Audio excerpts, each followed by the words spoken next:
भारत और पाकिस्तान के बढ़ते तनाव के बीच केंद्र सरकार ने सुरक्षा तैयारियों को मजबूत करने के लिए एक बड़ा कदम उठाया है।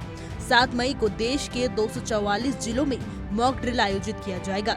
इस अभ्यास का उद्देश्य नागरिकों को संभावित युद्ध या आतंकी हमले जैसी आपातकालीन स्थिति में सुरक्षा उपायों की जानकारी देना और उनकी प्रतिक्रिया क्षमता को परखना है। मॉक ड्रिल एक ऐसा अभ्यास होता है जिसमें जांचा जाता है कि आपदा या हमले की स्थिति में आम लोग और प्रशासन कितनी जल्दी और कैसे प्रतिक्रिया देते हैं। सरकार ने इस अभ्यास को युद्ध स्तर की तैयारी मानते हुए इसे व्यापक स्तर पर लागू किया है।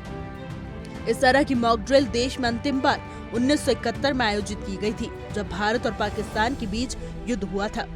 22 अप्रैल को जम्मू कश्मीर के पहलगाम में हुए आतंकी हमले में 26 लोगों की मौत हो गई थी। इस हमले के बाद भारत और पाकिस्तान के बीच तनाव और ज्यादा बढ़ गया है। इसे ध्यान में रखते हुए सरकार संभावित खतरे के लिए पहले से ही तैयारी कर रही है। इस बीच पंजाब के सीमावर्ती जिले फिरोजपुर की छावनी में रविवार को सोमवार की रात ब्लैकआउट प्रैक्टिस की गई। इस दौरान रात 9 बजे से 9:30 बजे तक इस इलाके की बिजली पूरी तरह बंद रखी गई।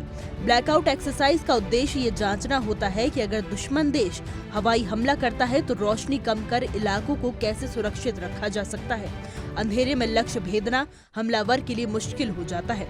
फिरोजपुर की छावनी के आसपास के गांवों और मोहल्लों में बिजली बंद कर दी गई। कुछ घरों में इन्वर्टर चालू थे, लेकिन सड़कों पर अंधेरा छाया रहा। इस दौरान लगातार 30 मिनट तक हूटर बजते रहे। प्रशासन ने पहले ही स्थानीय निवासियों से घरों के बाहर न निकलने की अपील की थी। फिरोजपुर छावनी के वरिष्ठ नागरिक मामचंद ने बताया कि उन्होंने 1971 का युद्ध अपनी आंखों से देखा है। उस समय ब्लैकआउट के दौरान लोग खुद अपने घरों के रोशनदान और खिड़कियों पर काले कागज चिपका देते थे, ताकि रोशनी बाहर न जाए और दुश्मन लड़ाकू विमान उन्हें निशाना न बना सके। मामचंद ने ये भी बताया कि उस दौर में बम धमाकों से इमारतें हिल जाया करती थी।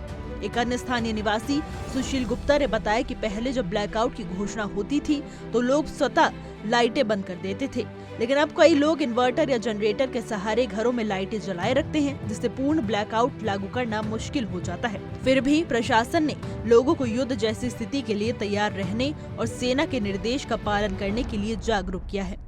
सेना और प्रशासन देश के सीमावर्ती इलाकों में लगातार सुरक्षा अभ्यास कर रही है। सरकार का उद्देश्य है कि किसी भी आपात स्थिति में नागरिकों की सुरक्षा सुनिश्चित की जा सके और न्यूनतम नुकसान हो। हमारी आज की रिपोर्ट में बस इतना ही।